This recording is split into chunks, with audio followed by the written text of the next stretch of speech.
He was the hunter who killed her husband 10 years ago. The letter arrived on a Tuesday morning, slipped under the heavy oak door of Celeste Ravencroft's penthouse like a whisper of death. She found it there when she woke at sunset, the expensive cream paper stark against the dark marble floor of her foyer. Her name was written across the front in elegant script that made her blood run cold, not because she didn't recognize the handwriting, but because she did. Lady Ravencroft. Your period of mourning has gone on long enough. The Council has decided that your resources would be better utilized in service to the greater vampire community.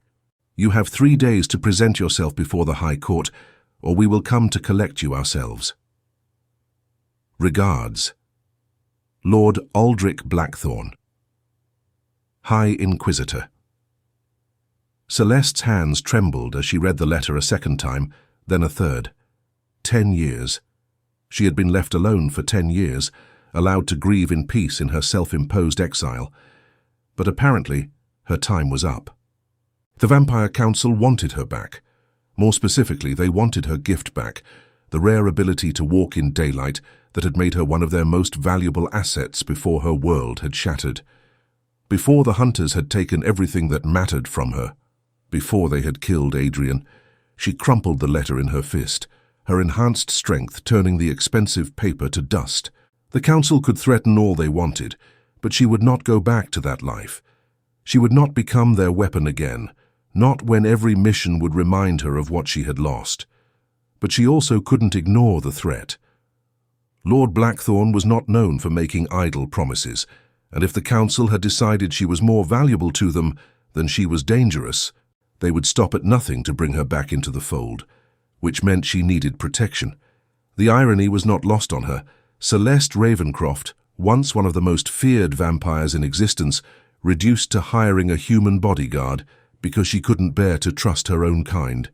But after Adrian's death, after the betrayal that had led to his murder, she had learned that sometimes the monsters you knew were more dangerous than the ones you didn't.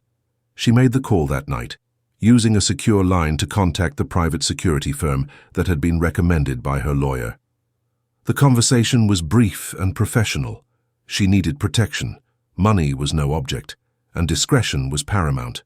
"I can have someone to you by tomorrow evening," the voice on the other end assured her. "Marcus Kane is our best. Former Special Forces, impeccable record, and he specializes in unusual clientele." Unusual how? Let's just say he's worked for people who prefer to keep unconventional hours. Celeste almost smiled at the euphemism. "Send him." "There is one thing, Lady Ravencroft. Mr. Kane has some physical limitations. From his military service, scars, old injuries. Some clients find them off-putting. I'm not easily off-put."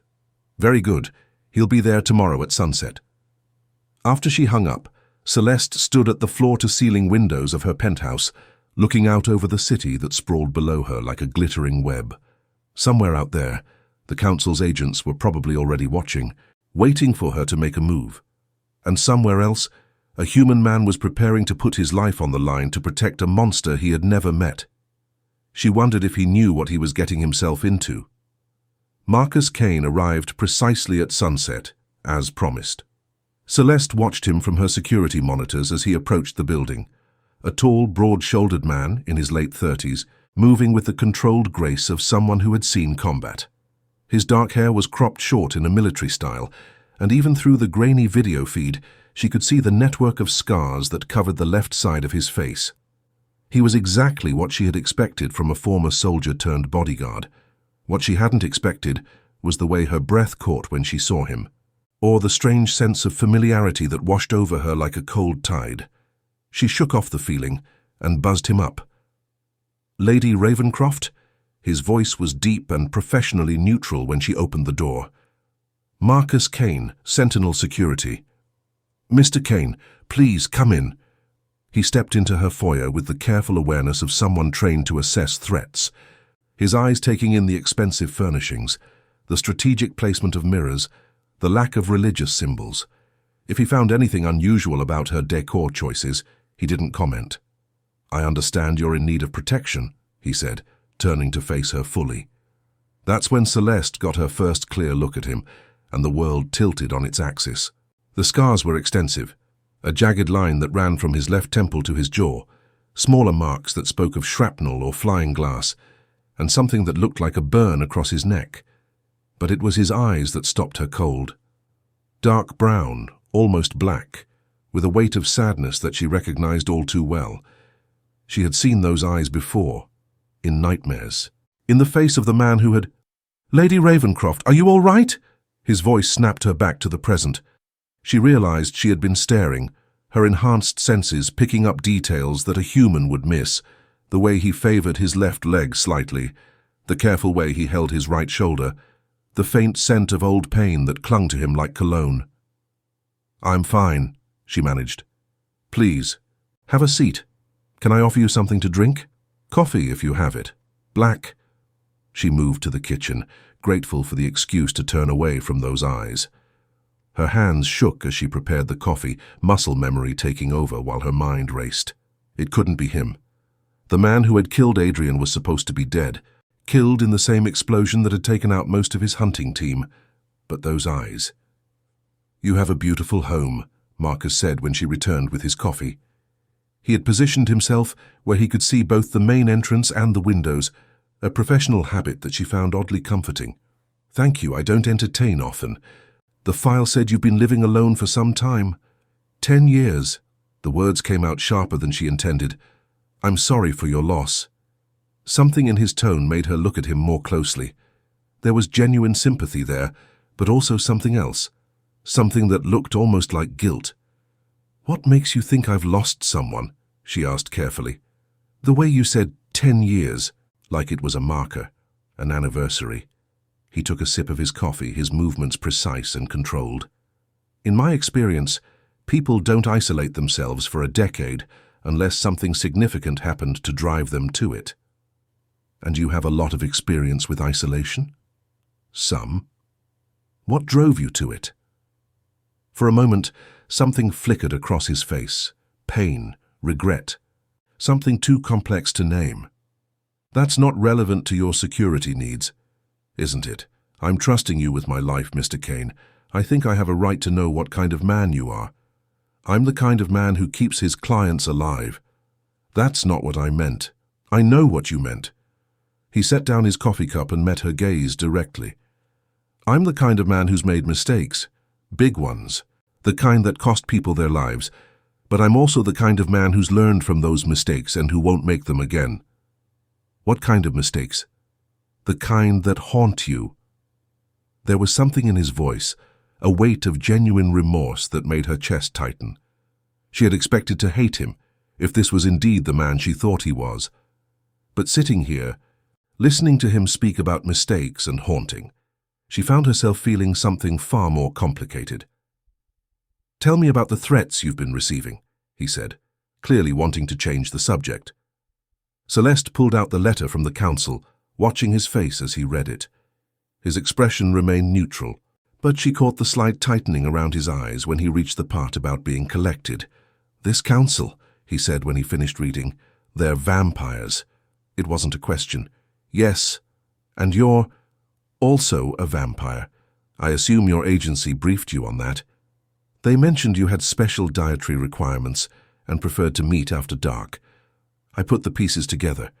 He folded the letter carefully and handed it back to her. "Why don't you want to go back to them?" "Because they want to use me, my particular abilities, make me valuable to them." "What abilities?" Celeste hesitated, then moved to the window. The last rays of sunlight were fading from the sky, but she stepped directly into the golden beam that slanted across her living room floor. Marcus's eyes widened slightly as the light touched her skin without causing any apparent harm. "Daywalking," she said simply. "I'm one of the few vampires who can tolerate sunlight." "That's unusual." "It's rare. Rare enough that the council considers me a strategic asset. And you don't want to be an asset. I want to be left alone." "Why?" The question was simple, but the answer was anything but.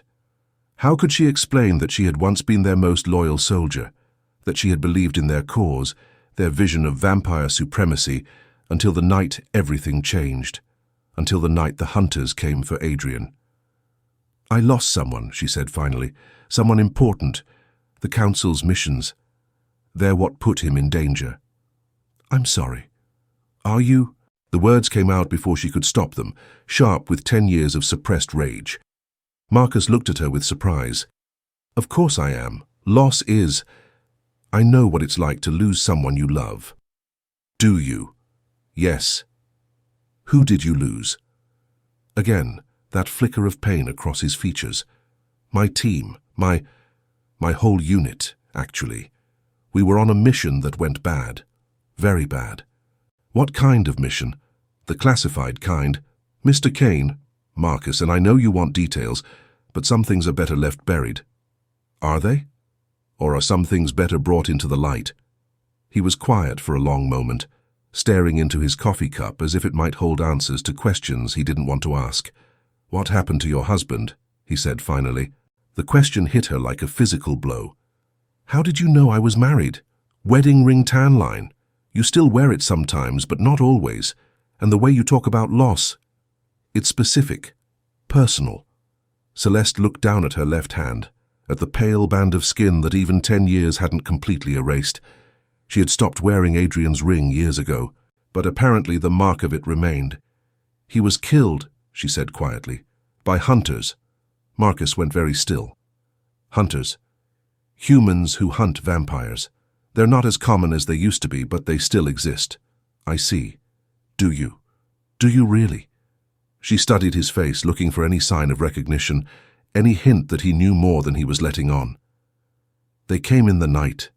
A whole team of them, armed with silver weapons and holy water and all the old superstitions. They cornered him in an abandoned warehouse." "What was he doing there?" "Protecting someone. A group of human children who had been kidnapped by rogue vampires. Adrian was trying to get them to safety when the hunters arrived." Marcus's coffee cup slipped from his fingers, shattering on the marble floor. The sound was sharp and final in the sudden silence. "I'm sorry," he said, his voice strained. "Clumsy of me. Are you all right? You look pale." "I'm fine, just tired. It's been a long day." But he wasn't fine. Celeste could see it in the way his hands shook as he bent to clean up the broken ceramic, in the careful way he avoided her eyes. Something about her story had affected him deeply. "Mr. Kane..." Marcus, have you ever encountered vampires before? In your military service?" "No." The answer came too quickly, too firmly. "Never." "Are you sure? Because you seem..." "I'm sure." He stood up, the broken pieces of the cup in his palm. "Where's your trash?" "Kitchen, under the sink." She watched him walk away, noting the slight limp he tried to hide, the way he held his right shoulder. When he returned, his professional mask was back in place, but she could see the cracks in it. "About the security arrangements," he said. "I'll need to do a full assessment of the building, check all entry points, review your daily routines. If this council is as dangerous as they seem, we'll need to take every precaution." "Of course. I'll also need to know about any weapons you keep in the apartment, any safe rooms, any escape routes you might have planned. I have a few things." "Good. We should also discuss your feeding requirements." The clinical way he said it made her look at him sharply. "My what?" "You're a vampire. You need blood to survive. That means either you have a supplier or you hunt. Either way, it's a potential vulnerability that we need to account for." "You seem to know a lot about vampire physiology for someone who's never encountered one before." "I read the briefing materials." "What briefing materials?" "The ones my agency provides for unusual clients. And they just happen to have detailed information about vampire dietary needs." "They have information about a lot of things." Celeste studied his face, looking for tells, for any sign that he was lying. But Marcus Kane was either telling the truth, or he was a much better liar than she had given him credit for. "I don't hunt," she said finally. "I have arrangements, medical suppliers who ask no questions." "Good. That's one less variable to worry about." "Is that what I am to you? A variable?" "You're a client. My job is to keep you safe." "Nothing more?" "Nothing more." But even as he said it, Celeste caught something in his expression, a flicker of something that looked almost like longing. It was gone so quickly she might have imagined it, but it left her with the unsettling feeling that Marcus Kane was not quite as professional as he pretended to be.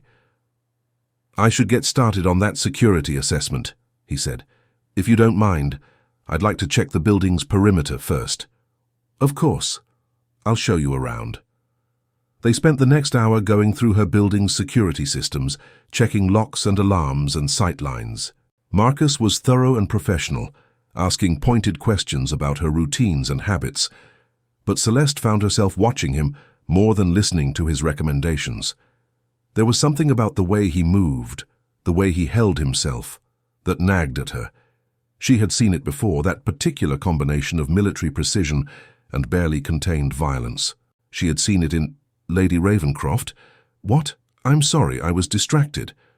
I asked about the roof access. Is it secured?" "Yes, keycard entry only." "Good. What about the parking garage?" "Same thing. Why?" "If someone wanted to get to you, those would be the most likely entry points. Isolated, minimal witnesses, multiple escape routes." "You sound like you've given this a lot of thought." "It's my job to think about these things." "Is it?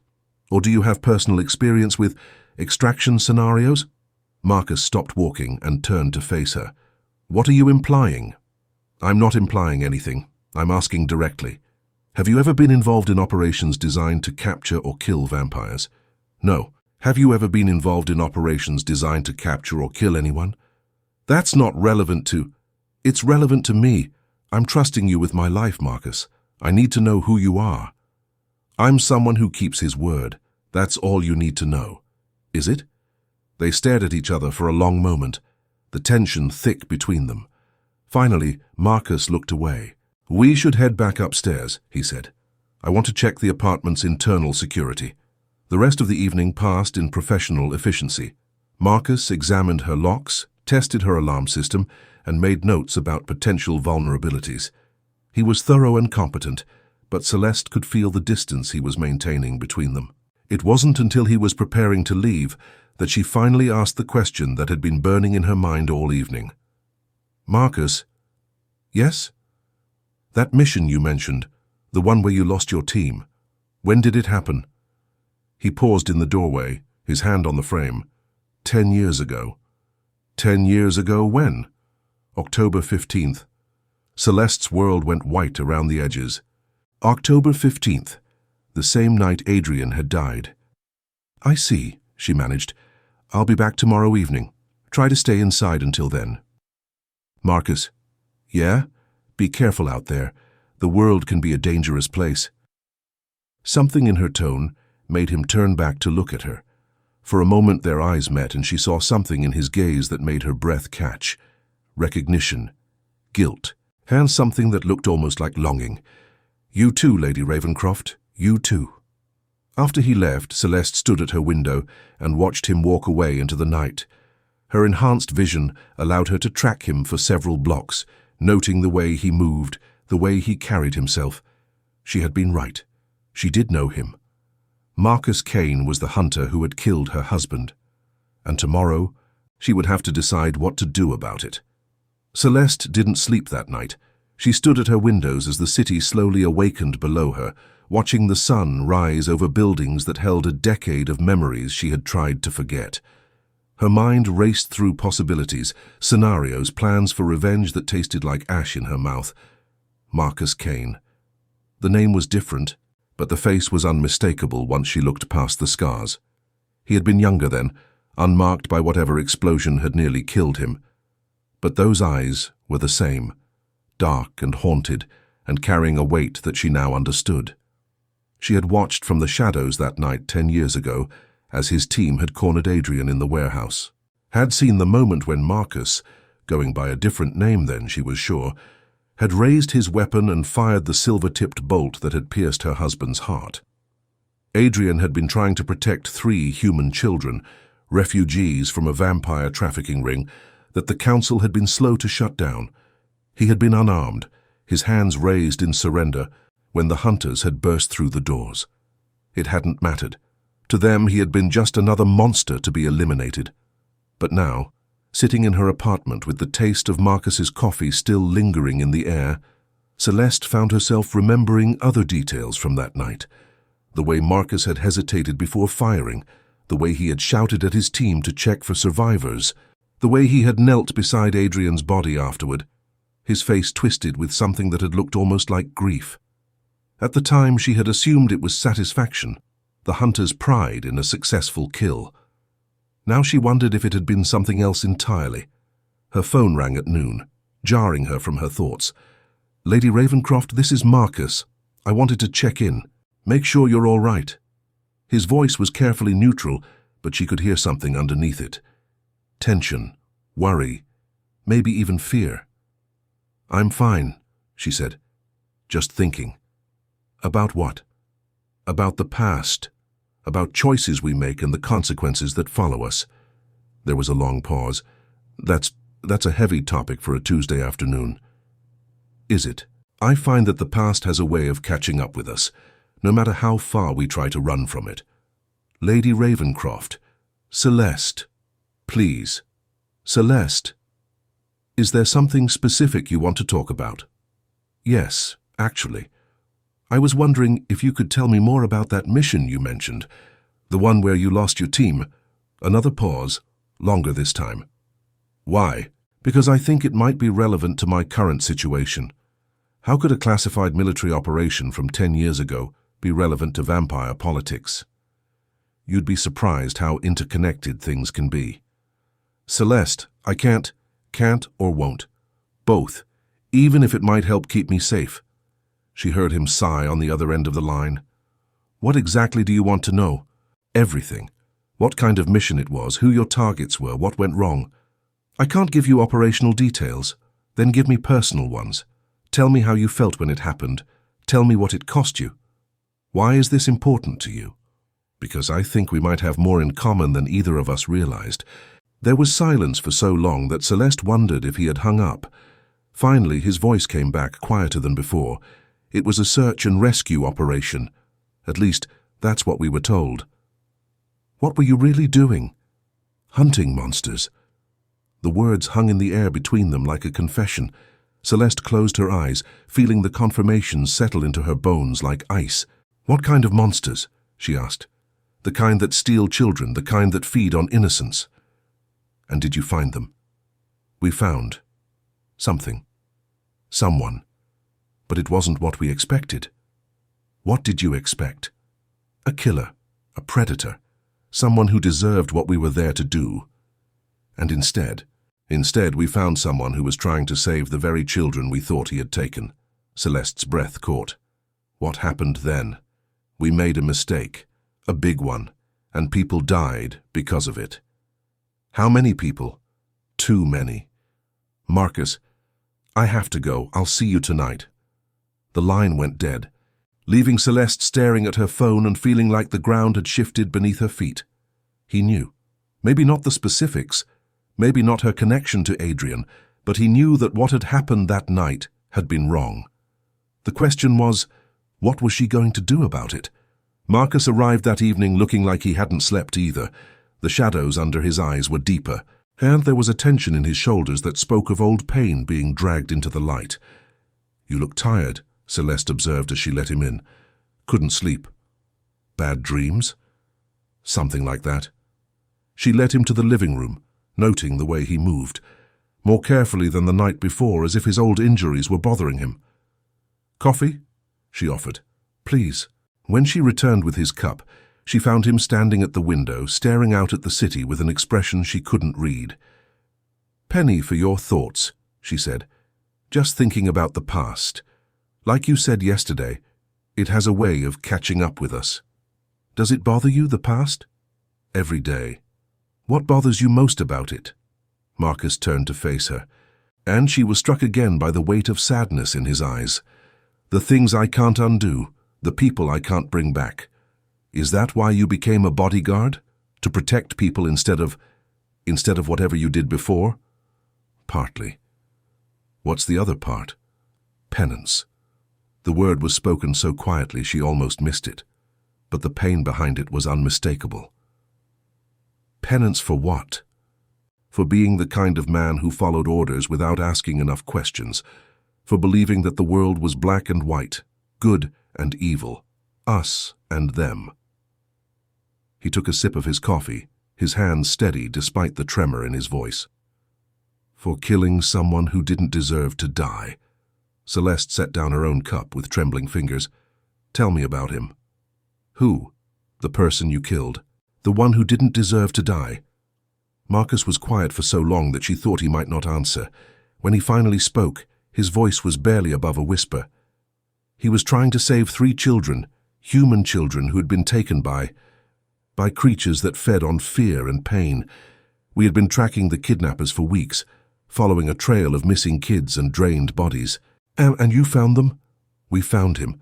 In a warehouse on the outskirts of the city. He was trying to get the children to safety when we burst in. What did you do? What we were trained to do. What we thought was right. Marcus's jaw tightened. We saw a vampire with human children and we assumed the worst. You killed him. I killed him. Put a silver bolt through his heart before he could explain, before we could understand what was really happening. And the children? They were fine. Scared, but unharmed. They told us afterward that he had been trying to help them, that he had fought off the creatures that had taken them. But it was too late. It was too late. Celeste felt tears she hadn't shed in years beginning to burn behind her eyes. What was his name? Adrian. Adrian Ravencroft. The confirmation hit her like a physical blow, even though she had been expecting it. Hearing Marcus say Adrian's name, hearing the regret and pain in his voice, made it real in a way that her suspicions hadn't. Did you know he was married? She asked. Marcus looked at her sharply. What? Did you know that Adrian Ravencroft had a wife who loved him, who was waiting for him to come home that night? How do you... Marcus stopped, his face going pale as understanding dawned. Oh God, you're... Celeste Ravencroft, Adrian's widow. The coffee cup slipped from Marcus's fingers for the second time in 2 days, shattering against the floor in a spray of ceramic and dark liquid, but this time he didn't move to clean it up. He just stood there, staring at her with an expression of absolute horror. You hired me, he said finally. You hired the man who killed your husband to protect you. I didn't know who you were when I hired you. I only figured it out last night. But you knew this morning. When you called and asked about the mission.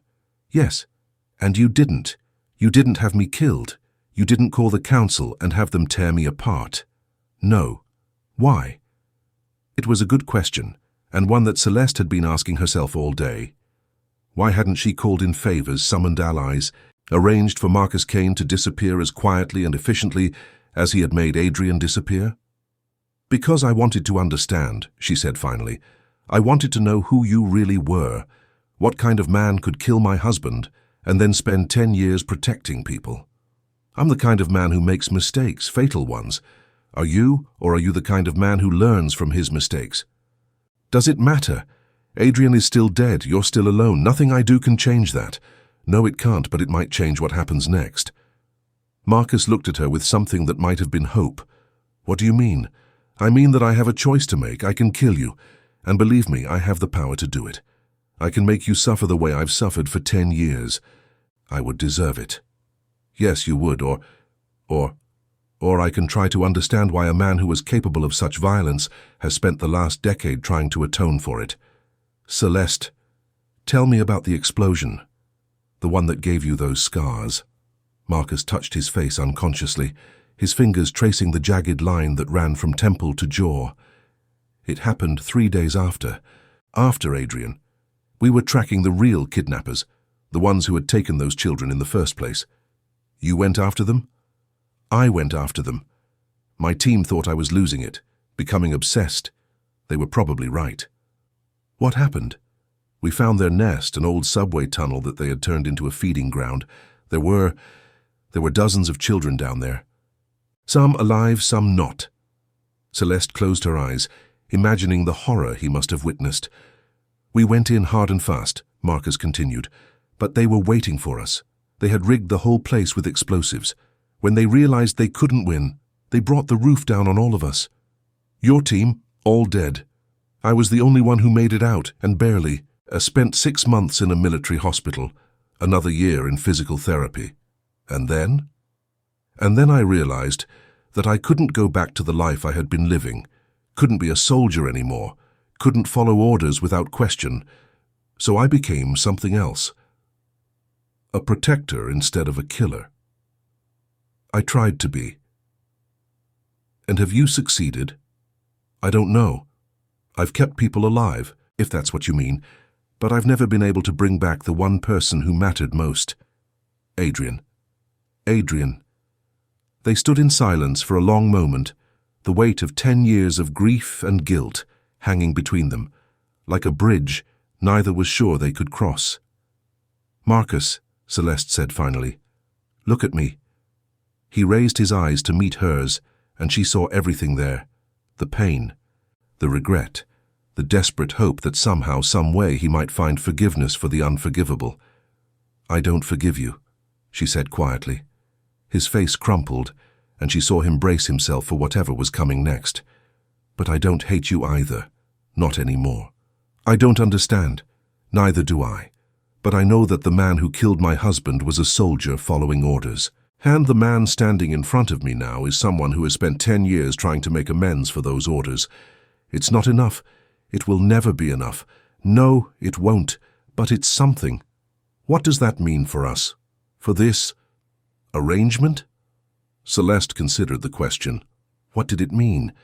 She had hired him to protect her from the council, not knowing that he was the source of her greatest pain. But now that she knew, now that she had seen the genuine remorse in his eyes, what was she supposed to do? "It means that you're still my bodyguard," she said finally. "It means that I still need protection, and you're still the best person to provide it. Even knowing what I did, especially knowing what you did. I don't understand. Marcus, you've spent 10 years learning how to protect people. You've studied every possible threat, every potential weakness. You know better than anyone how dangerous the world can be, because you used to be one of the dangers. That doesn't make it right. No, it doesn't. But it makes you uniquely qualified to keep me safe. And after, when the council threat is over, what then? I don't know. We'll figure it out as we go." Marcus nodded slowly, as if he was afraid that moving too quickly might shatter whatever fragile understanding they had reached. "There's something else," he said. "Something you should know." "What?" "The reason I left the military, the reason I couldn't go back to being a soldier, it wasn't just because of the explosion." "What was it?" "It was because I couldn't stop thinking about him, about Adrian, about the look on his face when he realized what was happening." Celeste felt her breath catch. What look? He wasn't afraid. He was disappointed. Like he had expected better from us, from humanity. Like he had believed that we were capable of seeing past our prejudices, and we had proven him wrong. He always believed the best of people, even when they didn't deserve it. He deserved better than what we gave him. Yes, he did. I'm sorry, Celeste. I know it doesn't change anything. But I'm sorry. I know you are. Is that enough? For now, I mean.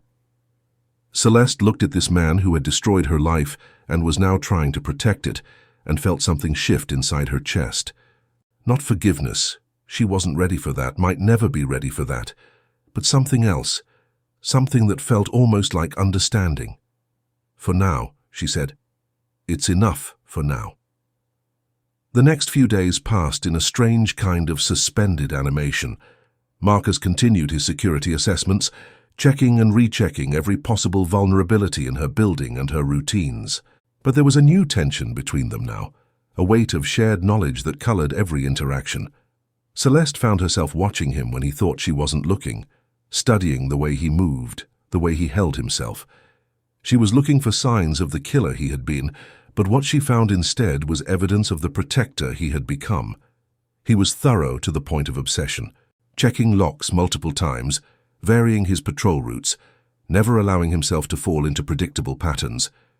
He treated her safety as if it were a sacred trust, and she began to understand that this wasn't just a job for him. It was penance. You don't have to do this, she told him one evening as she watched him check the windows for the third time that hour. Do what? Punish yourself. Adrian wouldn't have wanted that. Marcus paused in his inspection, his hand still on the window latch. How do you know what he would have wanted? Because I knew him. Because he believed in redemption, in second chances. He would have forgiven you, Marcus, eventually. Would he? Yes, but more than that, he would have wanted you to forgive yourself. I can't. Why not?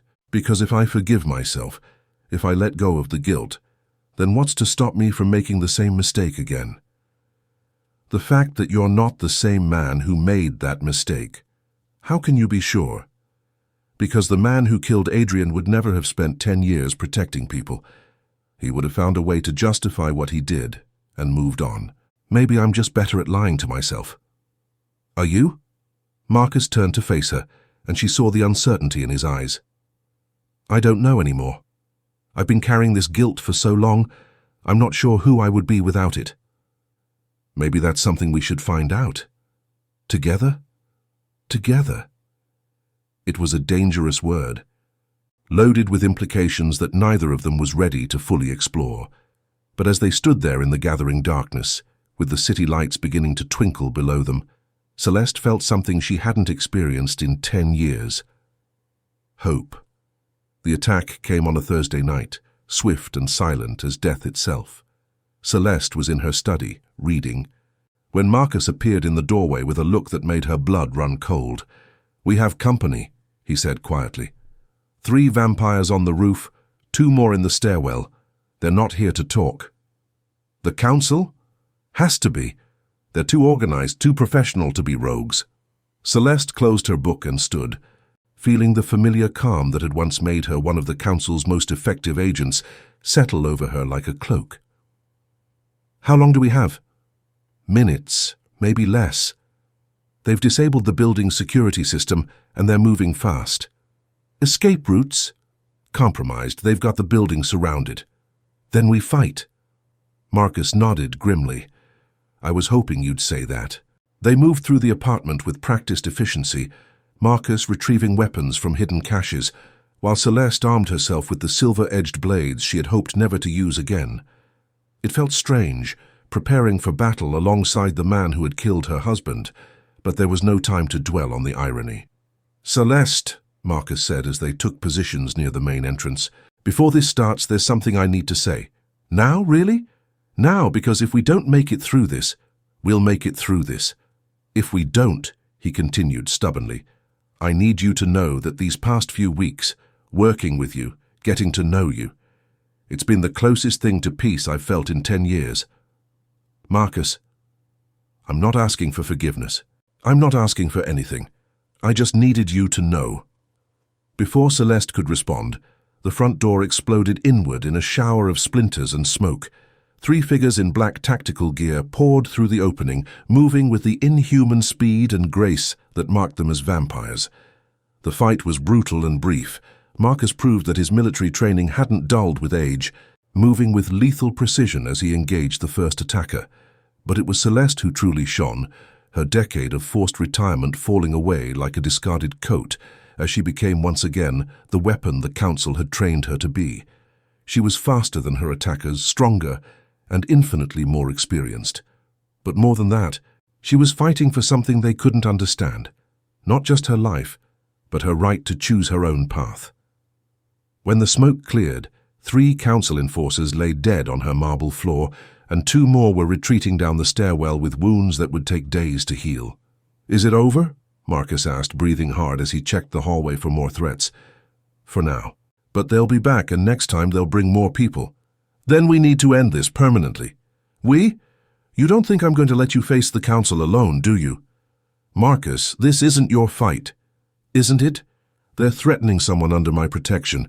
That makes it my fight. And if I told you I was planning to walk into their stronghold and challenge Lord Blackthorn directly?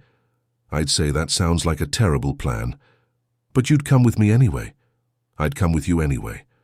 Celeste looked at this scarred, haunted man who had somehow become her ally and felt something warm unfurl in her chest. Why? Because 10 years ago, I failed to protect someone who mattered. I won't make that mistake again, even if it costs you your life. Especially if it costs me my life. The council's stronghold was an old cathedral in the heart of the city, its Gothic spires reaching toward heaven, while its basement levels descended into something much darker. Celeste had been there many times during her years of service, but never as an enemy, never with a human at her side. "You sure about this?" Marcus asked as they approached the main entrance. He was armed with every piece of vampire hunting equipment he could acquire on short notice: silver bullets, holy water, wooden stakes, and a few items that Celeste preferred not to think about too closely. "No," she said honestly, "but it's the only way this ends." "What's the plan?" "Walk in the front door and demand an audience with Lord Blackthorn. That's not a plan, that's suicide. Sometimes they're the same thing." The cathedral's main doors were guarded by two vampires in expensive suits, their faces carefully neutral as Celeste approached. They recognized her, of course, it was impossible not to, but they also saw Marcus, and their expressions shifted to confusion. "Lady Ravencroft," one of them said carefully, "Lord Blackthorn is expecting you." "I'm sure he is. But not your companion. Mr. Kane is my bodyguard. Where I go, he goes." "I'm afraid that's not possible. Humans are not permitted in the inner sanctum." "Then I suppose Lord Blackthorn will have to come to me." The guards exchanged glances, clearly uncertain how to handle this breach of protocol. Finally, one of them spoke into a concealed microphone, relaying the situation to his superiors. "You may both enter," he said after a moment, "but be aware that any aggressive action will be met with immediate and overwhelming force." "Understood." They were escorted through the cathedral's nave, past stained-glass windows that depicted scenes of divine judgment and redemption. The irony was not lost on Celeste as she walked toward what might be her final confrontation. Lord Blackthorn was waiting for them in the cathedral's crypt, surrounded by a dozen of his most trusted enforcers. He was an ancient vampire, old enough to remember the Roman Empire, and his presence filled the underground chamber like a physical weight. "Celeste," he said, his voice carrying the authority of centuries, "you look well. Retirement suits you. Lord Blackthorn. And this must be the human who has been protecting you. How quaint." Marcus said nothing, but Celeste could feel the tension radiating from him like heat from a forge. "You sent your people to collect me," Celeste said. "I'm here. What do you want?" "What I've always wanted. Your service, your loyalty, your unique gifts in service to our kind. And if I refuse, then you die, along with your pet human." "He has a name." "Does he? How fascinating. Tell me, Celeste, what is it about this particular mortal that has earned your protection? What makes him worth defying the council?" Celeste glanced at Marcus, seeing the way he held himself ready for violence, the way his eyes tracked every potential threat in the room. "He's a good man who made a terrible mistake, and he spent 10 years trying to atone for it." "Atonement, how very human of you." "Yes, it is. And you think that matters. You think that his regret somehow balances the scales. I think that redemption is possible, even for those who don't deserve it." "Even for him?" Blackthorn's eyes fixed on Marcus with predatory intensity. "Even for the hunter who killed your beloved Adrian?" The words hit the chamber like a thunderclap. Several of the enforcers shifted, their hands moving to weapons, while others simply stared in shock. "You knew," Celeste said. "Of course I knew. Did you think I would send you a bodyguard without investigating his background? Marcus Kane, formerly Marcus Thorne of the Crimson Dawn hunting unit, responsible for the deaths of 17 vampires, including your late husband." "Then why?" "Because I wanted to see what you would do. Would you kill him in a fit of rage? Would you use him and discard him? Or would you do something truly unexpected?" "Like what?" "Like fall in love with him." The words hung in the air like an accusation. Celeste felt her breath catch, felt Marcus go rigid beside her. "I'm not, aren't you? The way you look at him, the way you defend him, the way you've allowed him into your life despite knowing what he did. If that's not love, it's something very close to it. Even if it were true, what does it matter to you?" "It matters because it makes you weak. It makes you vulnerable. And vulnerability is something the council cannot tolerate in its agents. Then it's a good thing I'm not your agent anymore." "Oh, but you are. You always have been and you always will be. The council owns you, Celeste. Your gifts, your loyalty, your very existence, all of it belongs to us. No. Yes, and to prove it, I'm going to give you a choice. Kill the hunter who murdered your husband and take your rightful place at my side, or watch him die slowly while you serve anyway. There's a third option, is there? I kill you instead. Blackthorn laughed, the sound echoing off the stone walls like the cry of a dying bird. You? Kill me? My dear child, I am older than your civilization. I have survived wars and plagues and the rise and fall of empires.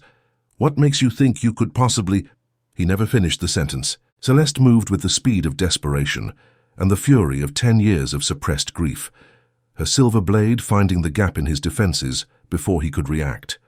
The ancient vampire's eyes widened in surprise as the blessed metal pierced his heart, his mouth opening in a soundless scream. Because, Celeste said quietly, I'm not fighting for the council anymore. I'm fighting for love. Blackthorn crumbled to dust, his centuries of existence ending in a whisper of ash and regret. The enforcers stared in shock, their leader's destruction so sudden and complete that none of them moved to retaliate. Anyone else want to discuss my loyalty? Celeste asked, her blade still gleaming with silver fire. The silence stretched for a long moment. Then, one by one, the enforcers knelt, acknowledging her as their new leader through the ancient rite of succession. Lady Ravencroft, the eldest of them said, what are your orders? The council is dissolved, effective immediately. Anyone who wants to continue serving can do so, but under new rules. No more forced recruitment, no more threats against those who choose to leave, and no more hunting of innocents.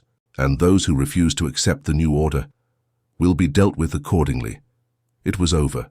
After 10 years of exile, after a lifetime of service to a cause she had come to despise, Celeste was finally free. But as she looked around the crypt at the faces of vampires who now looked to her for leadership, she realized that freedom came with its own price. What happens now? Marcus asked as they left the cathedral together. Now we rebuild. We try to create something better than what came before. We? If you want to. I know this isn't the life you signed up for when you became my bodyguard. No, it's not. It's better. Better how? Because it's a life worth living. Because it's a chance to build something instead of just tearing things down. They walked in comfortable silence for a while, the city lights reflecting off the wet pavement like fallen stars. Marcus, Celeste said finally, that thing Blackthorn said about me falling in love with you, you don't have to explain anything. I know it's not true. But what if it were? What if, despite everything that's happened between us, despite the history we share, what if I had fallen in love with you? Marcus stopped walking and turned to face her. Then I'd say you have terrible taste in men. Is that all? No.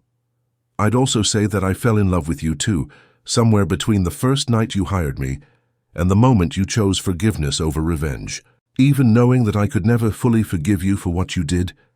Even knowing that, love doesn't require forgiveness, Celeste. It just requires acceptance. Acceptance of what? Of who we are, of who we've been, of who we might become together. Celeste looked at this man who had killed her husband and saved her life, who had destroyed her past and offered her a future, and felt the last of her walls crumble. I do love you, she said quietly. God help me, I love you. And I love you, despite everything, because of everything. What kind of future can we have? A vampire and a hunter, a widow and her husband's killer? I don't know, but I'd like to find out. It won't be easy. The best things never are.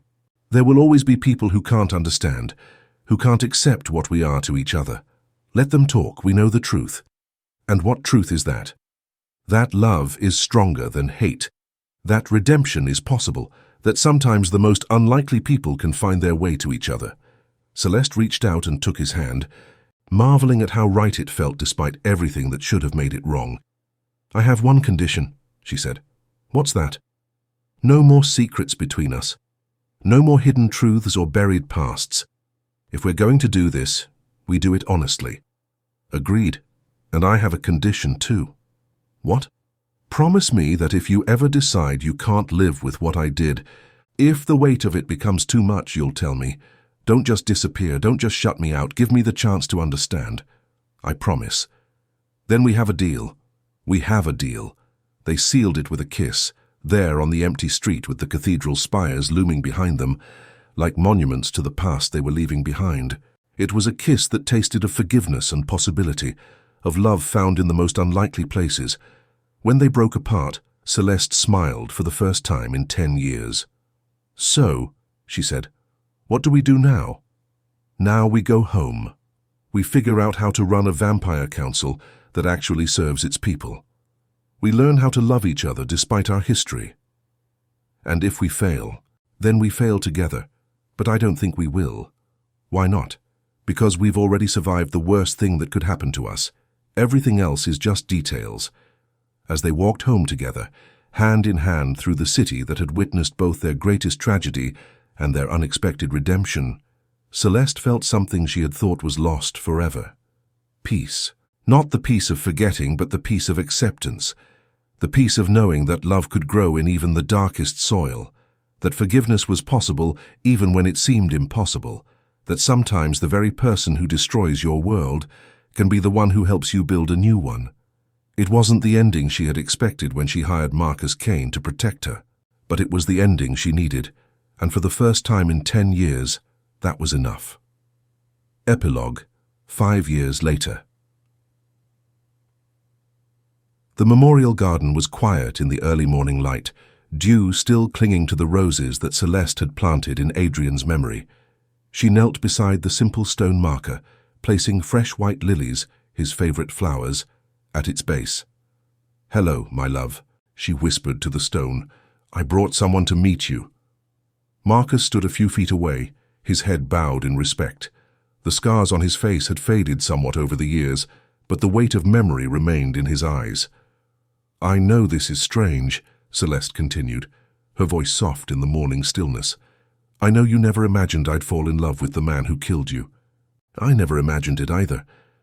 A gentle breeze stirred the roses, and for a moment Celeste could almost feel Adrian's presence, not angry or vengeful, but peaceful, understanding. "He's a good man, Adrian, broken like I was, but good. He's helped me rebuild the council into something you would have been proud of. We protect the innocent now, both human and vampire. We've created safe houses for mixed families, mediation services for supernatural disputes, even a scholarship fund for children who've lost parents to the old conflicts." She touched the stone gently, her fingers tracing the inscription. "Adrian Ravencroft, beloved husband, protector of the innocent." "I'll never stop loving you," she said. "But I've learned that the heart is bigger than we think. There's room for old love and new love, for grief and joy, for the past and the future." Marcus stepped forward then, kneeling beside her. "Adrian," he said quietly, "I can't undo what I did. I can't bring you back or erase the pain I caused. But I can promise you this. I will spend every day of my life trying to be worthy of the woman you loved. I will protect her, honor her, and help her build the world you dreamed of." He placed his own flowers beside Celeste's, red roses, for love and remembrance. "Thank you," he continued, "for loving her so well that she knew how to love again, for teaching her that forgiveness is possible, even when it seems impossible, for being the kind of man who would have understood why she chose mercy over vengeance." They sat in silence for a while, the three of them, the living and the dead, the past and the present, bound together by love and loss and the strange alchemy of forgiveness. Finally, Celeste stood, taking Marcus's hand in hers. "Ready to go home?" she asked. "Ready."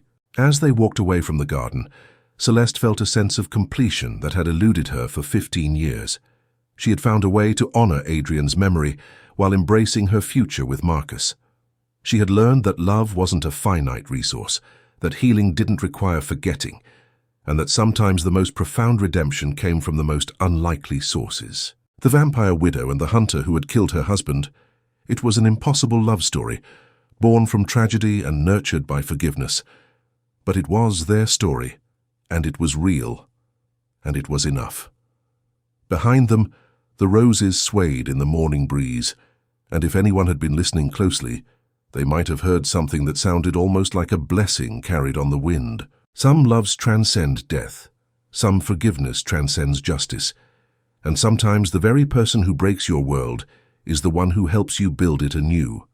What an emotionally devastating and beautiful journey of love, loss, and the transformative power of forgiveness. Celeste's discovery that her bodyguard was the hunter who killed her husband creates one of the most complex moral dilemmas in supernatural romance.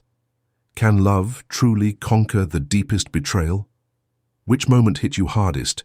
When Celeste realized Marcus's true identity? When Marcus confessed his guilt and remorse? Or when they chose love over vengeance in the cathedral? If you enjoyed this powerful tale of redemption and the courage to forgive the unforgivable, make sure to subscribe for more stories that explore the darkest corners of the heart. Drop a comment below and tell me, do you think Celeste made the right choice in forgiving Marcus? Or are some betrayals too deep for love to heal? And get ready for our next story about a demon lord who's been cursed to work as a kindergarten teacher, until he meets the single mom who might just break his curse and steal his immortal heart.